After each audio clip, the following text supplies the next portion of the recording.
तो देखो यार, मैं यहाँ पे तुम्हारे साथ एक जेन्युइन सा डिस्कशन करने आया हूँ कि फ्रंट एंड डेवलपमेंट को कैसे ईज़ी तरीके से सीखें, कैसा रोड मैप होना चाहिए। तो सबसे पहले तुम लोग क्या करो कि एचटीएमएल सीखो। तो ये तो सबको ही बोलता है एचटीएमएल सीखो। तो एचटीएमएल को सीखने में काफ़ी टाइम मत लगाओ। आपको ज़्यादा से ज़्यादा 3 दिन से 4 दिन में पूरा एचटीएमएल का बेसिक स्ट्रक्चर समझ लेना है। उसके बाद कहाँ पे जंप करना है, उसके बाद तुम्हें जंप करना है सीएसएस सीखने पे। क्योंकि जो सीएसएस होता है उसमें थोड़ा समय लगेगा, तो तुम्हें इसे तकरीबन 1 महीने का वक़्त देना होगा। और कौन-कौन से कॉन्सेप्ट है जो कि सीएसएस में तुम्हें ज़रूर से आने चाहिए, क्योंकि उसी कॉन्सेप्ट पे ज़्यादातर सीएसएस होता है। जैसे कि तुम्हें फ्लेक्स पता होना चाहिए, ग्रिड पता होना चाहिए, पोजीशन पता होना चाहिए। ये तो बेसिक लेआउट है, उसके बाद बैकग्राउंड कलर कैसे चेंज करते हैं, ये सब बेसिक चीज़ें हैं जो कि तुम्हें पता होना चाहिए। जब तुम इतना कर लोगे तो तुम्हें क्या करना है, कुछ प्रोजेक्ट्स बनाने होंगे। तो प्रोजेक्ट कैसे होने चाहिए? प्रोजेक्ट ऐसे होने चाहिए जो कि ईज़ी हो, जो कि तुमसे बन जाए। तुम अगर शुरू में ही हार्ड प्रोजेक्ट उठा लोगे और तुम उसे बनाने जाओगे ना, तो तुमसे वो नहीं होगा, फिर बोलोगे भाई कितना हार्ड है वेब डेवलपमेंट, कुछ नहीं हो रहा है। तो क्या करो, सबसे ईज़ी प्रोजेक्ट्स उठाओ, एक बटन बनाओ, सबसे आसान एक बटन बना लो या फिर कुछ कार्ड बना लो, ऐसा-ऐसा छोटा-छोटा चीज़ बनाओ, ठीक है? उसके बाद क्या कर सकते हो, मेरा एक प्लेलिस्ट है जहाँ पे मैंने तुम्हें 10 एचटीएमएल सीएसएस के प्रोजेक्ट के डिज़ाइन प्रोवाइड किए फिग्मा के, ठीक है? तो उस फिग्मा का डिज़ाइन उठाओ और खुद से बनाने का ट्राई करो, ठीक है? और जितना खुद से ट्राई करोगे तभी सीखोगे। अगर तुम ज़्यादा से ज़्यादा ट्यूटोरियल देखने लगोगे तो ट्यूटोरियल देख के तो तुम बना लोगे, लेकिन जब खुद से बनाने जाओगे तो नहीं बनेगा, ठीक है? तो लेकिन ऐसा भी नहीं होना चाहिए कि मैं एकदम बिना कुछ सीखे ही खुद से बनाने चला गया, तो उसमें तुम्हें दिक्कत आएगी। पहले को थोड़ा बहुत तो तुम्हें सीखना ही पड़ेगा, उसके बाद खुद से ट्राई करना होगा। जैसे कि मैंने अपना एक जो ट्यूटोरियल निकाला था जहाँ पे मैंने 10 प्रोजेक्ट्स बनाए थे, उसमें मैंने तुम्हें डिज़ाइन तो प्रोवाइड किया है, उसके बाद मैंने उसमें बताया भी कैसे उसे बनाया जाए। तो अगर तुम लोग डिज़ाइन देख के खुद से ट्राई करते हो, बीच में फँस जाते हो, तो उसको देख के बना सकते हो, ठीक है? तो चलो ये तो हो गया बेसिक एचटीएमएल सीएसएस तुम्हारा यहाँ से कवर हो जाएगा। इसके बाद भी तुम्हें कुछ-कुछ कॉन्फिडेंस की कमी आएगी, तो तुम क्या करना, खुद से कोई प्रोजेक्ट उठाना, पूरा इंटरनेट छान मारना, कोई भी वेबसाइट मिलेगा, उसका लेआउट को एग्ज़ैक्ट एचटीएमएल सीएसएस से बनाने का ट्राई करना। और जब भी वो तुमसे बन जाएगा ना, तो तुम्हारा जो कॉन्फिडेंस लेवल होगा कि भाई मैंने एक वेबसाइट खोजा और उसे बना लिया, तो इसमें ऐसा कॉन्फिडेंस तुम्हारा बूस्ट होगा ना, तो तुम कुछ भी एचटीएमएल सीएसएस से बना पाओगे, ठीक है? इतना करने के बाद अब तुम्हें क्या करना है, जावास्क्रिप्ट में स्विच करना है। तो अगर तुम्हारा ये फर्स्ट प्रोग्रामिंग लैंग्वेज है जावास्क्रिप्ट, तो तुम्हें स्टार्टिंग में काफ़ी दिमाग खराब होगा कि भाई ये जावास्क्रिप्ट में कैसे फंक्शन लिखते हैं, लूप कैसे वर्क करता है, फिर इसमें वेरिएबल्स क्या होते हैं, कांस्टेंट क्या है, लेट क्या है, ये सब चीज़ों में तुम फँस के रह जाओगे। तो इससे बचने का सिंपल सा तरीका ये है कि तुम थोड़े बहुत कॉन्सेप्ट सीख जाओ। पूरा जावास्क्रिप्ट सीखने की एकदम ज़रूरत नहीं है। अगर तुम लोग पूरा जावास्क्रिप्ट सीखने बैठोगे तो बूढ़े हो जाओगे मैं बोलूँगा, क्योंकि हर हर साल कुछ ना कुछ तो नया ऐड होता ही है। तो इस वजह से तुम लोग पूरा तो सीख नहीं पाओगे। तो इससे सबसे आसान तरीका है कि तुम ऊपर-ऊपर सा नॉलेज ले लो, थोड़ा बहुत ज्ञान ले लो, ठीक है? उसके बाद तुम क्या करो, कुछ वेबसाइट्स होते हैं जहाँ पे तुम लोग क्वेश्चन सॉल्व कर सकते हो छोटे-मोटे से, ठीक है? तो तुम उन वेबसाइट पे जाओ और सबसे पहले ईज़ी वाला क्वेश्चन सब उठा लो, ठीक है?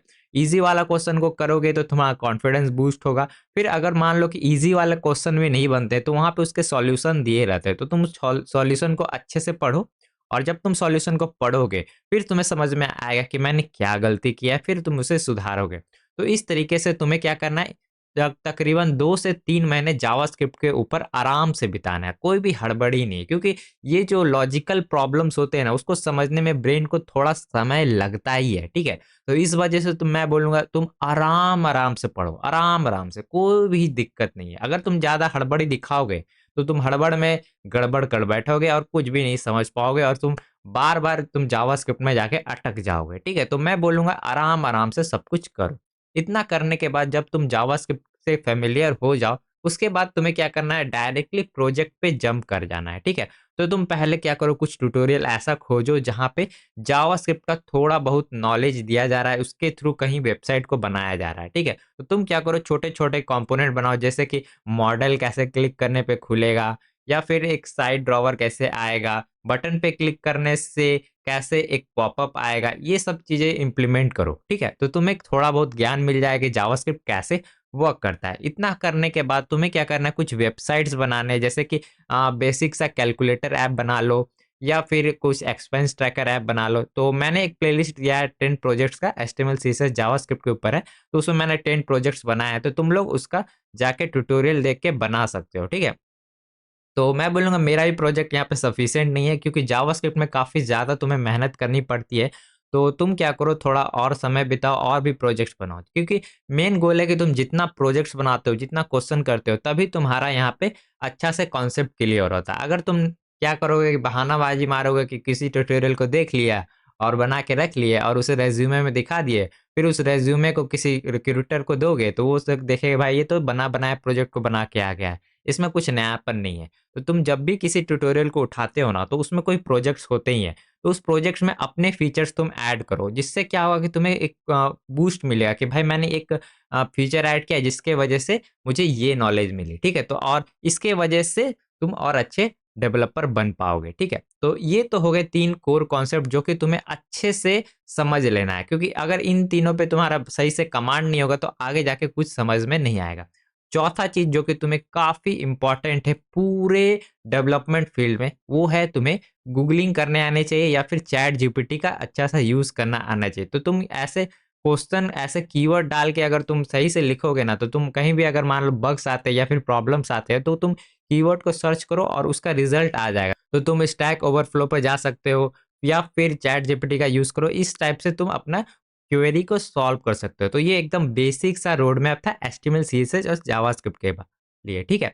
अगर ये तीनों तुम्हारा हो जाता है, फिर तुम्हें क्या करना है, रिएक्ट पे आ जाना है, क्योंकि रिएक्ट ही अभी काफ़ी पॉपुलर लाइब्रेरी है, जिसका यूज़ करके आजकल काफ़ी सारे वेबसाइट बन रहे हैं, ठीक है। तो तुम क्या करो, बेसिक सा कॉन्सेप्ट सीखो कि रिएक्ट में टू डू ऐप्स कैसे बनते हैं। तो पूरा कोर रिएक्ट सीखने का ज़रूरत है ही नहीं, ठीक है। तुम स्टार्टिंग में देख लो कि कैसे हुक्स काम करते हैं, कैसे रेंडर मेथड काम करता है, वर्चुअल डॉम क्या है, ये सब चीज़ें तुम सीख लो, ठीक है।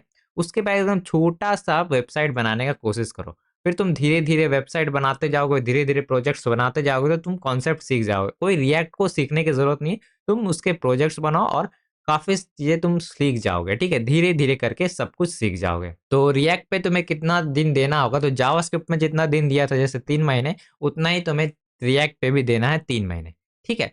फिर रिएक्ट तुम्हारा अच्छे से हो जाएगा, फिर तुम्हें क्या करना है, जावास्क्रिप्ट को छोड़ के टाइपस्क्रिप्ट को सीखना है।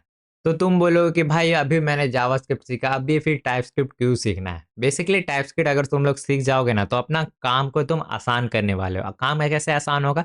बेसिकली इसका यूज़ करके तुम लोग ईज़िली डिबग कर सकते हो और जो भी एरर्स होंगे, जो भी सिंटैक्स एरर होंगे, तुम्हें तुरंत ही वहाँ पे टाइपस्क्रिप्ट में देखने को मिल जाएगा। और टाइपस्क्रिप्ट सिर्फ ना कुछ ज़्यादा हार्ड भी नहीं है, क्योंकि इसमें तुमको सिर्फ टाइपिंग सीखना होता है। जैसे कि तुम एक कोई वेरिएबल बनाते हो कि एनिमल इक्वल टू डॉग, तो एनिमल जो है एक वेरिएबल है, तो एनिमल में क्या स्टोर है, डॉग स्ट्रिंग है। तो तुम क्या करते हो, जो एनिमल है उस पर टाइप दे देते हो स्ट्रिंग टाइप का। तो इसी तरीके से तुम्हें टाइपिंग्स को सीखने पड़ती हैं, कैसे प्रॉप्स पास होते हैं, ये सब कुछ तुम्हें सीखना पड़ता है टाइपस्क्रिप्ट के ज़रिए, ठीक है। तो टाइपस्क्रिप्ट अगर तुम लोग सीख जाओगे, तो तुम्हारा जो ऑटोमेटिक कोड है ना, उसमें डॉक्यूमेंटेशन हो जाता है। तो इस वजह से फ़ायदा क्या होता है, जब भी तुम कोड को डिबग करते हो या फिर कोड में रिफैक्टरिंग करते हो, तो तुम्हें टाइपस्क्रिप्ट की वजह से काफ़ी हेल्प मिलती है और तुम्हारा जो कोड होता है वो एकदम अच्छा से बाइंड रहता है एक दूसरे के साथ। तो अगर तुम जहाँ भी फ़ाइल को चेंजेस करोगे, तो तुम्हारा जो फ़ाइल दूसरे फ़ाइल पे डिपेंडेंट होगा, उसमें कहीं न कहीं तुम्हें एरर थ्रो करेगा, जिससे तुम्हें समझ में आ जाएगा। लेकिन जावास्क्रिप्ट में ऐसा नहीं है, तुम कुछ भी चेंज कर दो, उसको कुछ पता आता नहीं कि भाई क्या ही चल रहा है, कुछ पता नहीं चलता है। जिस वजह से जब भी एरर आएगा, तो तुम माथा नोचोगे कि भाई कहाँ पे एरर है, ठीक है? तो इस वजह से टाइपस्क्रिप्ट सीखना काफ़ी ज़रूरी है, ठीक है? तो रिएक्ट के बाद तुम्हें क्या करना है, टाइपस्क्रिप्ट का बेसिक नॉलेज ले लेना है, एकदम एडवांस लेवल का सीखने का ज़रूरत नहीं है, बेसिक से ही तुम्हारा काम हो जाएगा। क्योंकि जो एडवांस लेवल का चीज़ है, वो ज़्यादातर जो पैकेजेस होते हैं उनमें यूज़ हुआ होते हैं, ठीक है? और एक चीज़ मैं बता देता हूँ, जब ये तुम्हारा सब कुछ क्लियर हो जाए, टाइपस्क्रिप्ट हो जाए, रिएक्ट हो जाए, उसके बाद तुम्हें क्या करना है, एपीआईज़ को सीखना है। एपीआईज़ क्या? जैसे कि एक्सटर्नल एपीआईज़ होते हैं, जैसे कि वेदर एपीआई हो गया फिर कोई बैकएंड से कोई लॉगिन ऑथेंटिकेशन हो गया, ये सब चीज़ों पे तुम लोग ध्यान दो क्योंकि एट द एंड तुम फ्रंट एंड को बैकएंड से कनेक्ट करने वाले हो जिसमें तुम्हें एपीआईज़ की ज़रूरत पड़ेगी। तो एपीआईज़ में कैसे लोडिंग स्टेट काम करता है, एरर को कैसे हैंडल करते हैं, ये सब चीज़ को तुम अच्छे से कॉन्सेप्ट को समझ जाओ क्योंकि ये चीज़ हर ऐप में तुम्हें ज़रूरत पड़ेगी ही, तो ये ज़रूर से सीख लेना, ठीक है? इतना करने के बाद जब तुम रिएक्ट में मास्टर कर लेते हो, उसके बाद यहाँ पे नेक्स्ट जेएस में आ जाना। फिर बोलोगे भाई ये नेक्स्ट जेएस क्या है? तो बेसिकली जो नेक्स्ट जेएस है वो आपका सर्वर साइड और क्लाइंट साइड रेंडलिंग के लिए यूज़ होता है। तो सर्वर साइड का मतलब ये होता है कि तुम्हारा जो कोड होगा, जैसे कि जो भी जावास्क्रिप्ट का कोड है वो क्या होगा, एचटीएमएल के थ्रू पूरा आ जाएगा तुम्हारे ब्राउज़र पे आएगा और वो डायरेक्टली रन हो जाएगा। तो यहाँ पे तुम्हारा जो ब्राउज़र है उसको कहीं पर भी मेहनत करने की ज़रूरत नहीं पड़ती है, ठीक है? लेकिन अगर तुम रिएक्ट का कोड डायरेक्ट भेजोगे तो वो जावास्क्रिप्ट के फॉर्म में आएगा, फिर वो तुम्हारे ब्राउज़र पे जाएगा, फिर वो जावास्क्रिप्ट का मतलब इंटरप्रेट करके वहाँ से एचटीएमएल का कोड जनरेट करेगा, ठीक है? तो इसमें थोड़ा-सा डिले मिलता है। तो ज़्यादातर जो एसईओ होते हैं उसमें आपको वेबसाइट को काफ़ी तेज़ रखना पड़ता है, यानी सर्च इंजन ऑप्टिमाइज़ेशन के लिए वेबसाइट तेज़ होना पड़ता है। इस वजह से क्या होता है कि सब लोग यहाँ पे अभी फ़िलहाल नेक्स्ट.जेएस का यूज़ कर रहे हैं, तो तुम लोग भी नेक्स्ट.जेएस का यूज़ करो क्योंकि अगर तुम लोग नेक्स्ट.जेएस का यूज़ करोगे, तो तुम्हें जल्दी से जल्दी कहीं न कहीं अपॉर्च्युनिटी जॉब की या फिर फ्रीलांसिंग की देखने को मिल सकती है, ठीक है? तो ये ज़रूर से सीख लेना।